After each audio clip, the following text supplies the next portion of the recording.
दो चीजें हमारा सनातन धर्म कहता है, उसका स्मरण आपके जीवन में रहे।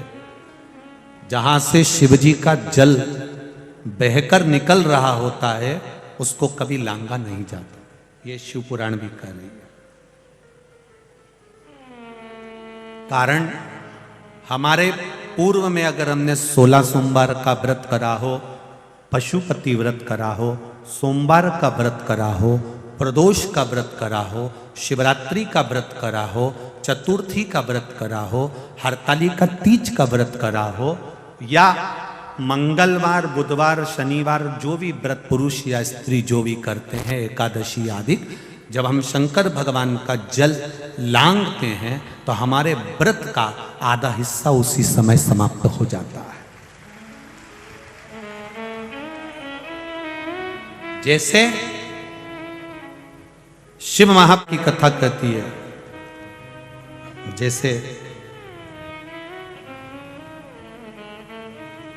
कामरूपेश्वर राजा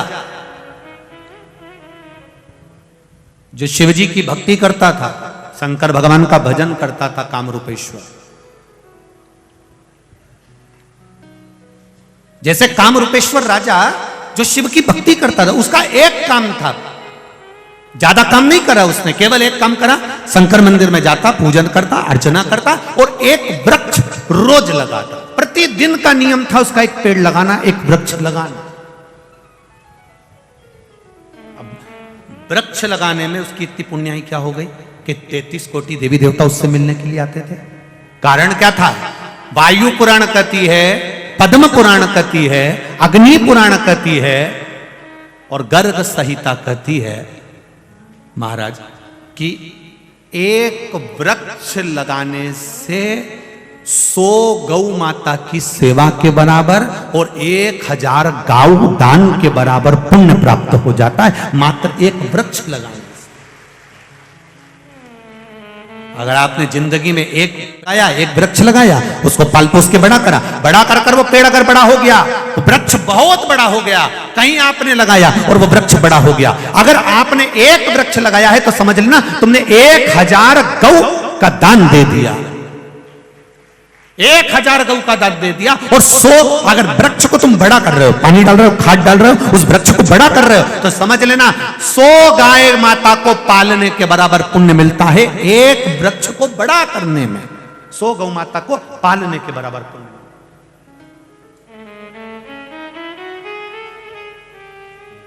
ये राजा कामरूपेश्वर की कथा वर्णन करती। शिव महापुराण में भीमाशंकर की जो कथा आती है उसमें कामरूपेश्वर की कथा आती है। यहां वृक्ष भी हमको गौ माता के दान का पुण्य देते हैं, वृक्ष भी।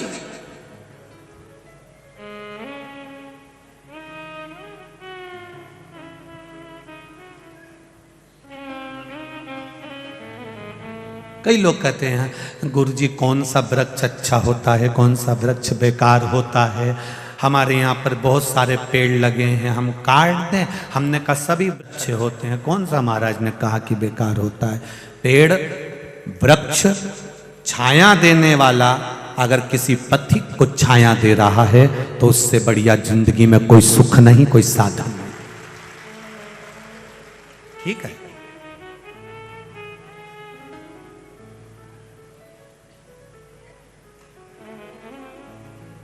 महाराज पांडव गए, नीचे से महादेव नहीं निकले।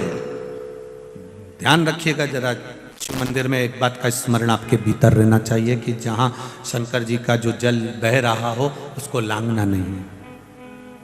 हाँ, एक काम जरूर करना, जो जल बह रहा है उस पर हाथ का स्पर्श कर कर अपनी आंखों से जरूर लगा लेना। अभी तो खैर प्रसाद शिव महापुराण की कथा यहाँ नहीं चल रही है, यहाँ तो 12 ज्योतिर्लिंग चल रही है।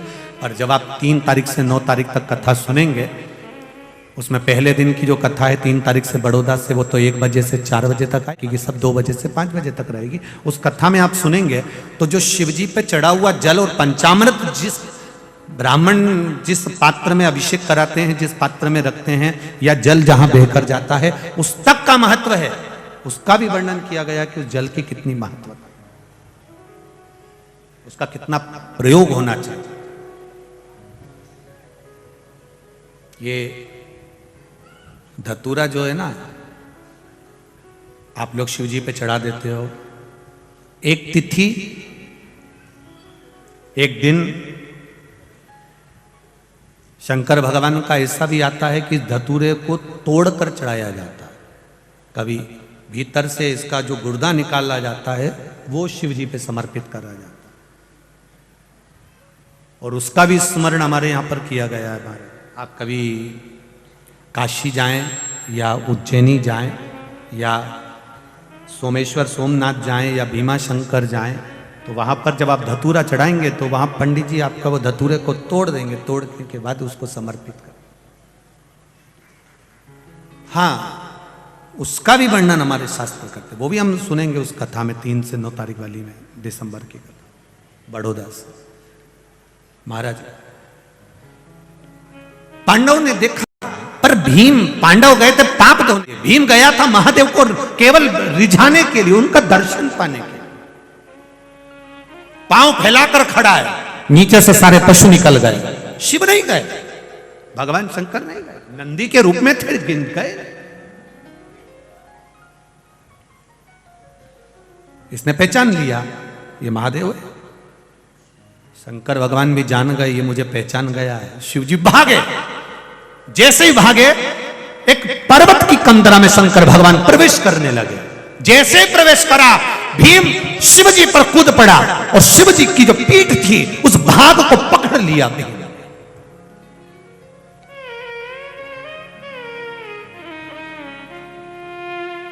अब आधा भाग तो उस गुफा में, उस कंदरा में चले गया पर्वत की, आधा भाग शिव का, जैसे एक नंदी के पीठ पर एक अग्रभाग बना होता है, उस भाग को, नंदी के भाग को वो भीम ने पकड़ लिया। पकड़ते से भीम बस शिव को पकड़ता है, उस नंदी के अग्रभाग को पकड़ता है और पकड़कर चिल्ला पड़ा, मेरे महादेव एक बार तो दीदार दे जाओ, एक बार तो दर्शन दे जाओ। शिव प्रकट हो, शिवाला शंकर भगवान उसी अग्रभाग से, जो नंदी का अग्रभाग है, उससे प्रकट होकर कहते हैं, भीम तूने मुझे पहचान लिया पर तेरे भाई मुझे नहीं पहचान पाए, पर प्रभु आप उनको भी दर्शन दीजिए, एक बार कृपा तो कर दीजिए। जो शिव महापुराण की कथा सुनने वाले होते हैं, जब अपने पड़ोस में भी अगर कोई दिक्कत आती है तो वो एक बार तो कह ही देते हैं, मैंने सुना है तो रुद्राक्ष का जल दे दे, मैंने सुना है तू एक लोटा पानी चढ़ाया, मैंने सुना है एक पशुपति व्रत कर ले। ये अपने पास वालों को भी समझा देती हैं, अपने रिश्तेदारों को भी कह देती हैं, फोन पर बात करते करते देती हैं कि कथा आ रही है, कथा सुनो, तकलीफ है कथा का स्मरण करो, रसतत्व ग्रहण करिए, आनंद लीजिए उस कथा का। भगवान शिव केदारेश्वर के रूप में वहां पर विराजमान हुए हैं। केदारनाथ जी का जो भाग है वो भगवान शिव का ही नंदीश्वर भाग वहां विराजमान। आगे वर्णन आता है, एक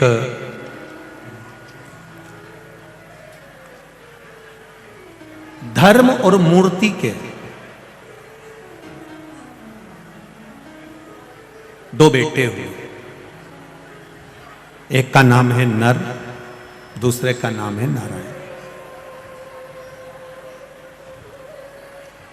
धर्म और मूर्ति के दो पुत्र हैं, नर नारायण। और जब ये नर नारायण दोनों बच्चे जन्म लेते हैं, उस समय से इन्होंने भगवान शिव की अविरल भक्ति को धारण किया, शिव भक्ति में डूबे। जब भगवान शंकर की अविरल भक्ति में धर्म और मूर्ति के दोनों पुत्र नर नारायण जब शिव भक्ति में डूबते हैं, भगवान शंकर की भक्ति में डूबते हैं, तब दोनों अलग अलग शिवलिंग का निर्माण करना, पूजन करना, आराधना करना। एक बार राजा धर्म ने आकर अपनी धर्मपत्नी मूर्ति के साथ में आकर पूछ लिया, राजा धर्म ने आकर अपनी धर्म पत्नी मूर्ति के साथ में आई और आकर पूछा, बेटा ये तुम आप क्या कर रहे हो? ये मिट्टी का शिवलिंग बनाना, पार्थिव शिवलिंग का निर्माण करना और शिवलिंग का निर्माण कर कर उसका पूजन करना, ये क्या कर रहे? देखिए 12 ज्योतिर्लिंग में जो ये केदारनाथ जी की कथा का जो वृत्तांत वर्णन है, ये बड़ा सुंदर है। और आज कथा का 6ठा दिवस है, कल कथा का 7वां दिवस रहेगा। कल कथा यहां पर विराम हो जाएगी, पर कल की जो कथा का समय है वो 2 बजे से 5 बजे तक नहीं, इंदौर में कथा सुनने का जो समय है वो सुबह 9 बजे से 12 बजे तक रहेगा। कितनी बजे है? सुबह 9 से 12 बजे तक। टीवी पर जो कथा आने का समय है वो दोपहर में 2 बजे से 5 बजे तक ही आया।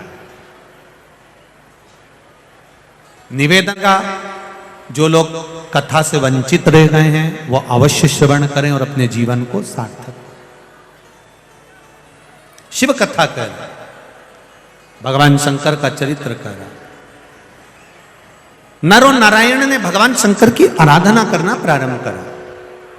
धर्म और मूर्ति ने आकर उनसे पूछा, धर्म और मूर्ति दोनों आई, क्या कर रही हो? ये मां हमें शिव जी की आराधना करना है, हमें शंकर भगवान को प्राप्त करना है, शिव जी को प्राप्त करना है। हाँ, दोनों तप साधना में डूब गए। इतना तप बल इनका हो गया कि इन्होंने भोजन करना छोड़ दिया। केवल नासिका के एक छिद्र से श्वास लेना और दूसरे छिद्र से छोड़ना, अब इन्होंने ये भी छोड़ दिया। केवल नासिका के एक छिद्र से श्वास लेते हैं, उसी से छोड़ते। एक बात आप लोगों से कहना चाहेंगे, ध्यान लगाकर सुनिएगा। शिव जी को रिझाने के लिए लोग बहुत जितना प्रयास कर सकते हैं सब करते हैं, पर शिव महापुराण की कथा कहती है आपका जितना सरल स्वभाव, जितने सरल बन सकते हो उतने बन जाओ। शिव जी को रिझाने के लिए जितना सरल स्वभाव होगा, भोले को पाने के लिए भोला बनना पड़ेगा तो भोलेनाथ खुद ही प्राप्त हो जाए। सरल बन जाए।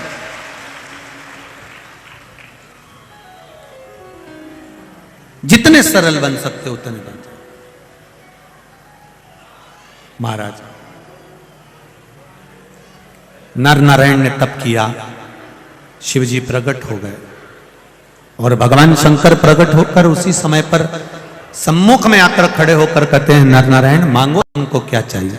कहा प्रभु कृपा करिए दातार, बस आप इस पर्वत पर रहें, यहां विराजमान रहें, जो आपका दर्शन करने आए उसकी मनवांछित फल की प्राप्ति हो। शिव जी नर नारायण पर्वत का भाव जानकर उसी पर केदारेश्वर के रूप में विराजमान। फिर जो वर्णन आया केदारनाथ जी की, ये 2 कथा के बाद में जो तीसरी कथा केदारनाथ ज्योतिर्लिंग की आई है, वो कथा कहती है महाराज तारकासुर का संहार श्री कार्तिकेय बाबा ने कर दिया।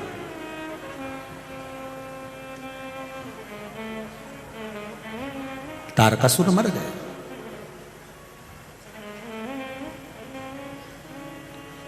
एक बात बहुत अच्छे से समझिएगा जरा, भगवान कृष्ण ने जितनों को भी मारा वो मरे, राम जी ने जितनों को मारा वो मरे, नारायण ने मेरे जितनों को मारा वो मरे, पर मेरे देव अधिदेव महादेव ने जितनों को भी मारा वो मरने के बाद भस्म हो गए, और भस्म होने के बाद उनकी भस्मी मेरे महादेव पर चढ़ गई, मेरे शिव पर चढ़ गई।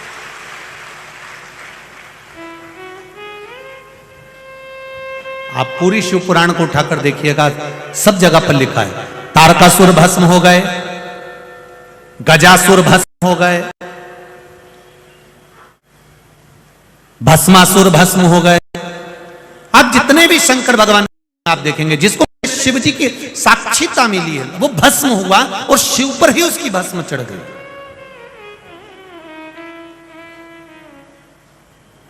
भगवान देवाधिदेव महादेव पर ही उसकी भस्म समर्पित हुई।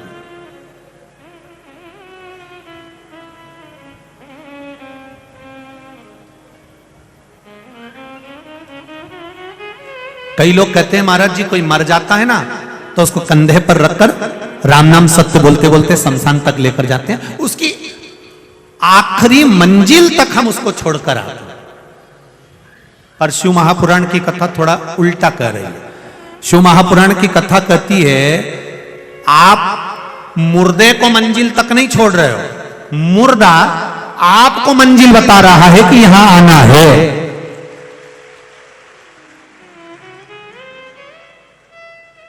वो मुर्दा आपको मंजिल बता रहा है कि मत बुरे कर्म कर बंदे वरना पछताएगा, भगवान की आंखों से तू बच नहीं पाएगा, तू बच नहीं पाएगा। अरे ओ अज्ञानी मत करना दानी, तेरे कर्म का फल भी तू ही पाएगा, जैसा किया तूने तेरे आगे आएगा। मत बुरे कर्म कर बंदे, मत बुरे कर्म कर बंदे वरना पछताएगा, भगवान की आंखों से तू बच नहीं पाएगा, तू बच नहीं पाएगा। शिव कथा कर रही है, मुर्दे को तुम मंजिल तक नहीं पहुंचा रहे हो, मुर्दा तुम्हें आखिरी मंजिल दिखा रहा है कि यहां मैं आया हूं, एक दिन तुमको भी आना है। जैसे मैं बंध कर आया, सबको मालूम है कि यह मर गया नहीं होगा, फिर भी कितना डर है कि अर्थी पे रख कर भी जम के खींच खींच के बांध रहा है, और बांधने वाले भी एक्सपर्ट हर समाज में मिल जाएंगे, ज्ञान देने के लिए खड़े रहेंगे। अच्छे से बांधो,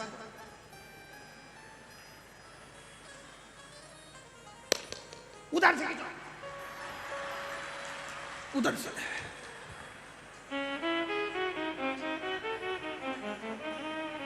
और जम के खींचो। मुर्दा भी सोच रहा मर गया हूं, निपट चुका हूं, सौ पड़ा है, इतना मत खींचो, मैं कहीं नहीं जाऊंगा। पर लोगों को लग रहा है भगवान को तो अपनी कुर्सी भरना है, अगर यह भग गया तो दूसरे को ले जाएंगे, उससे अच्छा इसी को छोड़िए। खींच कर बांधा, ले गए राम नाम। अरे बोलो तो, जिंदा रहे हो तब तक बोल लो, मरने के बाद दूसरे बोलेंगे, अपन तो सो रहेगा। कौन बोलेगा? ले गए। आगे वाले चिल्ला रहे हैं राम नाम सत्य है, पीछे वाले बात करते जा रहे हैं। सीताफल बहुत बड़े बड़े आ रहे हैं,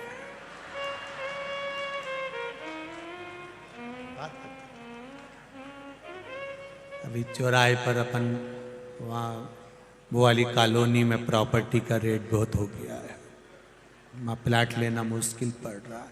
अब शमशान जा रहा है कि प्लाट खरीदने जा रहा है, और वहां भी चुप नहीं बैठा है, मुर्दा जल रहा है और इनके गप्पे चल रहा है। वो तो बस नहीं चले इनका, नहीं तो ये वही दाल बाटी सेक के खाते हैं, इनका बस नहीं चले। शिव कथा कर रही है, हम मुर्दे को मंजिल नहीं दे रहे, मुर्दा हमको मंजिल दे रहा। कथा कर रही है शिव महापुराण। तारकासुर मर गया, तारकासुर के 3 बेटे, तारकाक्ष, विदुमाली, कमलाक्ष की, तीनों तीनों ने भगवान शिव का ब्रह्मा जी से वर मांगा, हम मरे ना। ब्रह्मा जी ने कहा मरना तो पड़ेगा, तो फिर वर दे दो हमको। क्या वर दिया जाए? वर हम मरे तो तीनों एक साथ मरे। तीनों को वर दे दिया। तीनों ने उपद्रव चालू करा। तीनों ने विचार कर लिया कि एक जगह पे इकट्ठे कभी मत होना, एक जगह पे इकट्ठे मत हो कभी भी। कितनी बड़ी बात शिव महापुराण की कहती है, ये सीख देती है कि एक साथ इकट्ठे होकर घर के सभी व्यक्ति, घर के सारे पुरुष एक साथ कहीं पर भी ना जाएं। घर में कम से कम एक व्यक्ति को तो छोड़कर जाइए।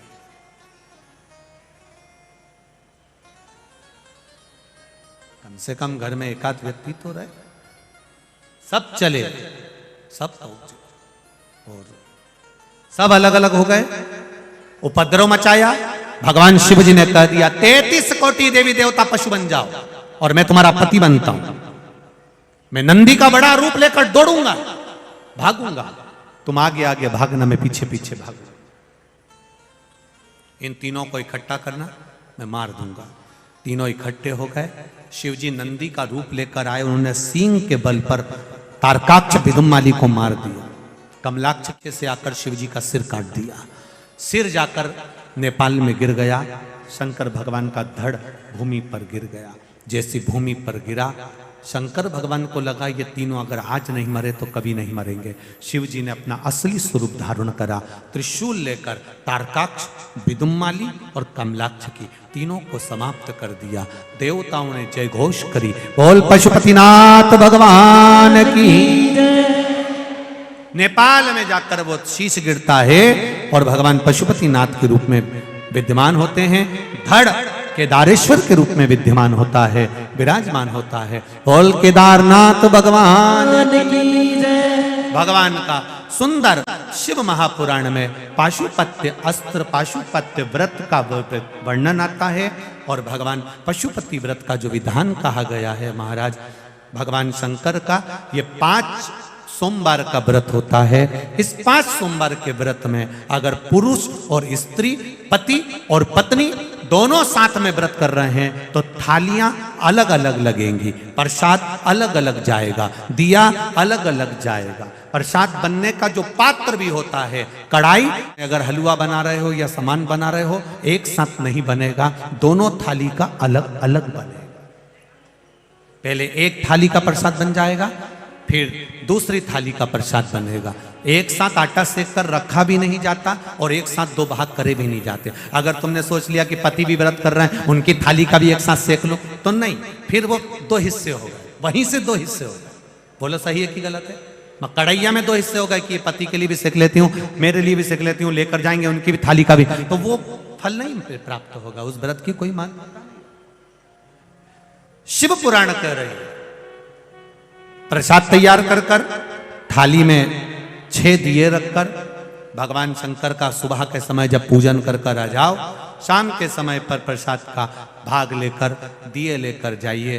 दिए भूमि पर 6 दिए नीचे रख दीजिए। चाहे तुम दिए मट्टी के ले जाओ, चाहे तुम आटे के ले जाओ, जो तुम्हारा मन करे वैसे दीप भगवान शिव के मंदिर में लेकर जाइए। 6 दिए मंदिर में रखकर प्रसाद के 3 हिस्से कर दीजिए। 3 हिस्से प्रसाद के वहीं भूमि पर रखकर, कागज, दोना, जो भी पात्र लेकर जाते हो उसमें रखकर रखिए। भगवान का पूजन अर्चना करिए। 2 भाग मंदिर में छोड़ दीजिए। 5 दिए, जो 6 दिए रखे हैं उसमें से 5 दिए प्रज्वलित करिए। 5 दियों को जलाइए। 6ठा दिया जलाना नहीं है, पर जमीन पर जरूर रखना है। उसको जलाना नहीं है, उसको जमीन पर जरूर रखना। ऐसा नहीं कि थाली में रख के वापिस लिया वहां से, जमीन पर रखो, उसको जलाना नहीं है। 5 दिए प्रज्वलित कर कर पूजन कर कर देवाधिदेव महादेव से प्रार्थना कर कर, बाबा आज मैंने पशुपति व्रत लिया है, आप कृपा करना, ये मेरा पहला व्रत है बाबा, उसको स्वीकार करना। बाबा से विनती करना। विनती कर कर बाबा से 1 दिया और प्रसाद का 1 हिस्सा उठाकर वापिस रख लो। जिस दिए को जलाया नहीं है वो दिया थाली में लेकर प्रसाद का हिस्सा लेकर वापिस घर की ओर चल दो। घर में प्रवेश करते समय देहली के अंदर नहीं, देहली के बाहर दरवाजे से बाहर सीधे हाथ की ओर बैठकर आराम से वो 6 नंबर का दिया प्रज्वलित कर दीजिए, जला दीजिए। घर का अपना मुख घर की ओर होना चाहिए। जहां बैठोगे सीधे हाथ पर अपना द्वार की ओर मुख कर कर सीधे हाथ पर दिया लगा दीजिए, जला दीजिए। बाबा से विनती करते हुए घर में प्रवेश कर लो। जो एक हिस्सा प्रसाद का लेकर आए हो, जब भोजन ग्रहण करो उससे पहले वो प्रसाद का हिस्सा पा लीजिए। उस प्रसाद में से किसी को भी प्रसाद नहीं देना है, उसको स्वयं को पाना। ऐसे 5 व्रत पूर्ण करिए। 5 व्रत के बीच में अगर चतुर्थी आ जाए, तीज आ जाए, एकादशी आ जाए और आप अगर व्रत करते हो तो पहले अपना व्रत कर लो। ये पशुपति व्रत उस दिन छोड़ दो, अगले में कर लेना। और 5वां व्रत जब रहे तब बाबा की जैसी रोज पूजन करते हो वैसी ही कर कर 5वें व्रत के दिन एक श्रीफल भेंट जो तुमसे बन जाए बाबा के मंदिर में, और 108 या तो चावल का दाना या बेलपत्र या फूल की पंखड़ी या 108 जो भी सामग्री आपको बाबा को देना है वो चढ़ाते हुए वैसा कि वैसे नियम धारण करते हुए फिर प्रसाद का एक हिस्सा लेकर एक दीप लेकर दरवाजे पर लगाकर बड़े आनंद से प्रवेश करो। मेरा पशुपतिनाथ बाबा आपके मन की मनोरथ पूर्ण करे, ये भाव जागृत रहे।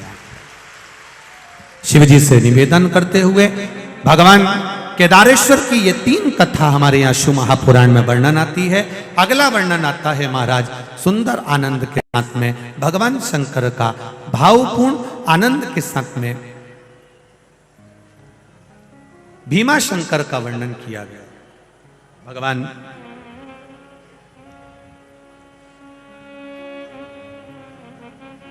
भीमा शंकर के रूप में भगवान शिव विराजित हुए। उसका वर्णन आता है कुंभकर्ण की 3 धर्म पत्नियां थी।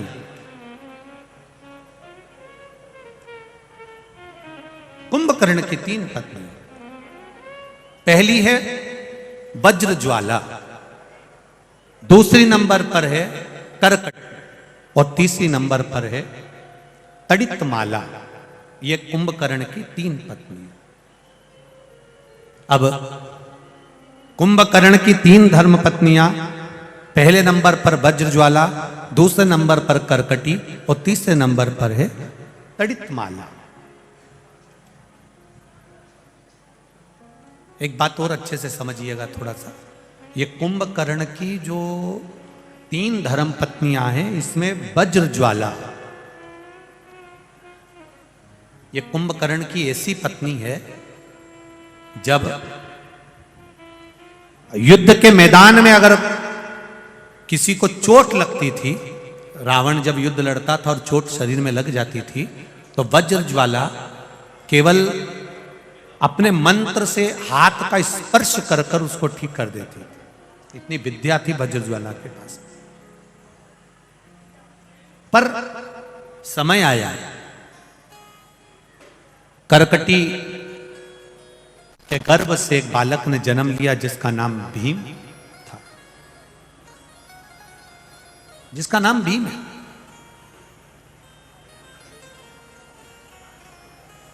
पति मर चुका है, कुंभकर्ण मर गया,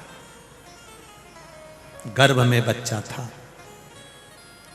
अब विधवा होने के बाद, वैधव्य होने के बाद में बच्चे को जन्म दिया जिसका नाम भीम हुआ।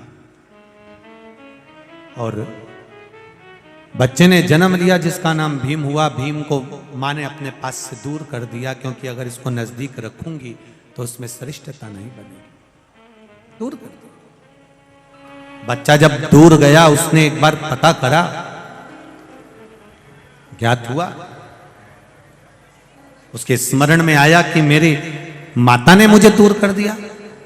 भीम एक दिन अपनी माता के पास जाते हैं और भीम ने माता से जाकर निवेदन किया, माता से जाकर प्रार्थना करी, मां मेरे पिता का वध किसने किया? मेरे पिता को मारने वाला है कौन?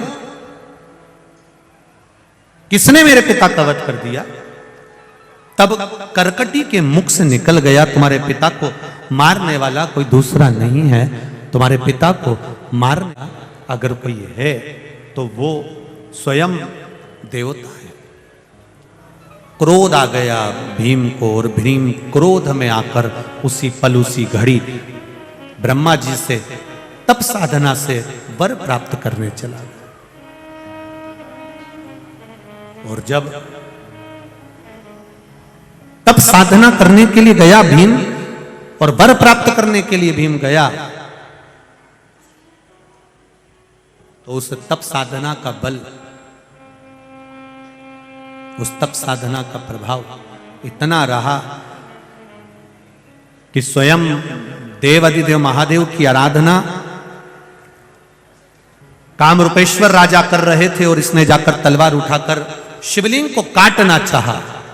जैसे ही शिवलिंग को काटना चाहा, उसी समय पर उसी पल भगवान देवाधिदेव महादेव प्रकट हो जाते हैं और शिव जी ने भीम को भस्म करा। यहां शिव भीमा शंकर के रूप में विराजमान हुए।